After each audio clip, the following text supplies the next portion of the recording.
Hello, good day po sa ating lahat, mga kapatid, mga kapalangga, mga ka-team, kadabarkads, ayan. Ayan, for today's video guys ay isi-share ko lang po sa inyo ang aking pagliligpit ng aking mga Christmas decor. Ayan guys, ayan, tinanggal ko na po isa-isa yung mga bunga ng ating Christmas tree. Alam nyo na, para naman sa next year ay maibalik din po natin yung ating mga dekorasyon na yan. Ayan. So, iba yung lagayan ng mga snowflakes, iba din yung lagayan ng mga balls, ganyan. So, iniba-iba ko po talaga yan para paghahanapin, mas mabilis lang po nating mahanap yung ating hinahanap. Aba, syempre, di ba? Mahirap kasi maghanap ng walang hinahanap. Ayan. Ayan, sa ilalim ng Christmas tree guys ay may bunga. Kumbaga sinadya ko talaga may mga balls diyan sa baba para kunwari may mga bunga na yung nalaglag, yung mga ganon. Kunwari, yung buong taon natin ay magiging fruitful po. Ayan. So, napakarami po ng balls dyan. Di ko mabilang kung ilan na yan. Ayan. So, ayan, inaayos ko na. Siyempre, tinatali ko po bawat box, bawat lagayan po guys para wag pasukin ng kung anong masamang elemento at ngat-ngatin yung ating mga Christmas decors. Ayan. So, dahil dyan, pagpatuloy pa natin.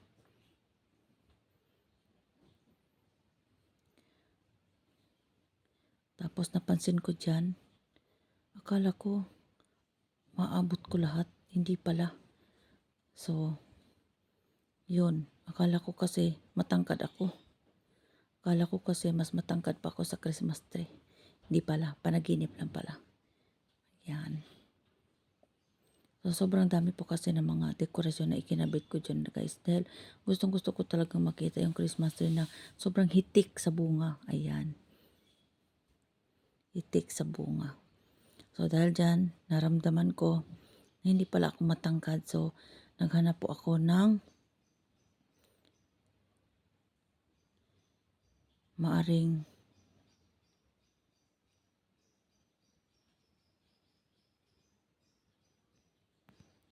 so, ayan. Pinagpatuloy ko po. Ayan, nandyan pa yung ating mga Christmas light. Siyempre, ano po yan? 3 Christmas light po yan din, guys. Ang aking inilagay. So, inikot ko. Dahil hanggang sa likod ay may mga bunga pa.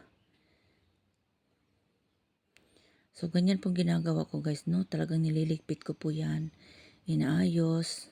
Para naman maisalansan natin sa isang space lang ba, di ba? Yung ganun. Para next year, pag mag-decorate na naman tayo sa Pasko ngayong December ay maayos pa rin yung ating mga dekorasyon. Ayan, hindi pa siya naluma. O ayan guys, dahil hindi ko na nga abot kasi akala ko matangkad ako. Hindi pala.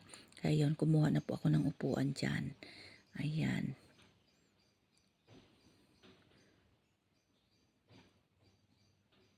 So ako lang po yung nagde-decorate niyan at ako lang din po yung nagliligpit dyan.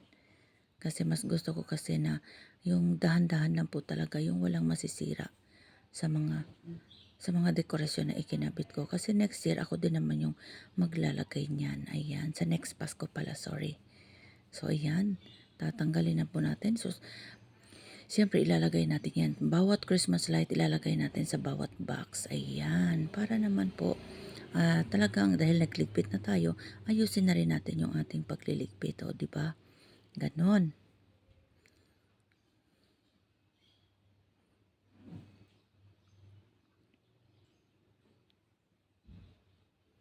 So, ayan, ilalagay din po natin sa isang box din siyempre. Ayan, hinila ko na po yung Christmas tree. O, diba? So, ang dami pang bunga sa baba, guys. Kaya, ayan, pinulot ko. Ganyan po ang routine natin, no? Bilang namamasukan, yan lahat. Gawa natin ng paraan na maayos. Hindi na natin kailangan pang hintayin na utusan tayo. Kaya kusa na lang po talaga kasi yan din naman talaga yung gusto ko. Yung kusa lang talaga kasi ayoko din naman kasi yung nagdidikta na ito, ligpit mo, ito, ilagay mo dyan, yung ganun. Okay lang. Ayan, pinakita ko po sa inyo yung aming Santa Claus na nasa baba. Ayan. Yung Santa Claus namin, diyan lang yan sa baba. O, ayan guys, tinanggal ko na po yung Christmas light. Ayan, inikot-ikot. Paikot-ikot pala yan. Halos mahilo na ako dyan. Tulad ng pagpaikot-ikot niya sa'yo. Char. Ayan, pinaikot-ikot ka lang pala niya. Hindi mo naramdaman. Ayan. O, meron pa. Di pa yan natapos. Ikot pa rin tayo sa pangalawang pagkakataon. Nakahanap ng bagong pag-ibig. Ayan, di rin na namalayan na pinaikot-ikot rin pala siya.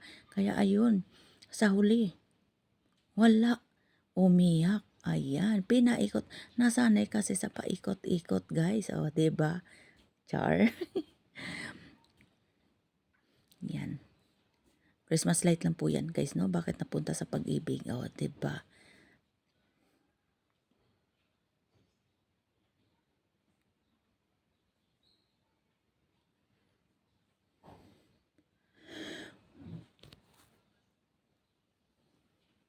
Ayan, ganyan po. Kasi bawat Christmas light po yan, guys, ay talagang may lagayan po yan. Ayan. Buti na lang po pag tayo kasi yung naglalagay, guys, no, 'di ba? Tayo yung nagde-decorate. Alam din po natin kung paano iligpitin, 'di ba? Ganon. So, di ko pa mahanap ang join dyan. Sabi ko sa anak ko, tulungan mo nga ako dito dahil hindi ko mahanap. So, inuna ko na po yung puno. Pero di ko talaga matanggal, di ko talaga mahanap kung saan ang join. Ayan. Kaya tumawag na po ako ng tulong sa aking anak para naman ako ay kanyang matulungan. O, yan. So, nandyan na po yung mga Christmas balls, Christmas lights, nandyan na po. Ayan, so yung ating gagawin, oh, 'di ba? Yan mga bulaklak, yung mga poinsettia, guys. Ayan, sa isa naman pong box para naman po maayos po, no? Di po sila magkalat. Ayan, syempre, yung iba babalot natin sa plastic para wag talaga masira. Alam niyo na maraming glitters. So sayang kasi pag masira o syempre may bawat isa niyan may presyo yan. So kailangan natin na pag-ingatan din para next Pasko po ay magiging merry pa rin po yung ating Pasko, o 'di ba? Ganyan.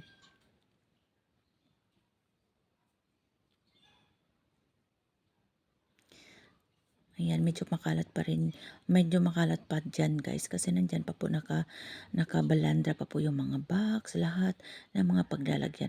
Maya-maya yan, guys, ay malinis na po yan, ibabacuum po natin, di ba, ganon, oh.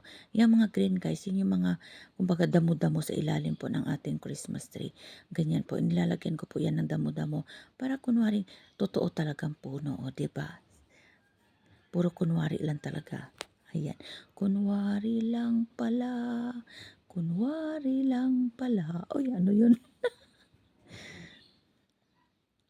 Ayan. So, di ba nakikita nyo, guys? Ang galing ko, guys. Ang galing ko magtali.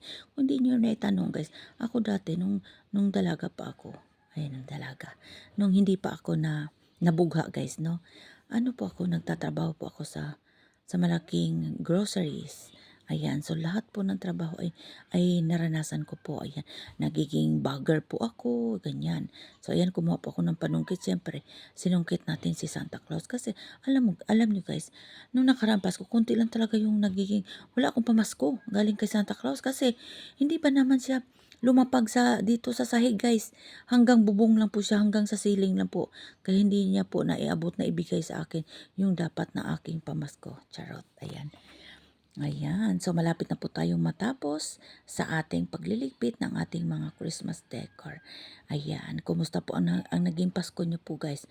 Ayan. So far po sa akin naman, guys, ay okay naman po. Ang mahalaga po kasi ay malusog po yung ating pangangatawan. Yun yung pinakamahalaga. Ayan lang po muna, guys. Thank you for watching. Bye-bye!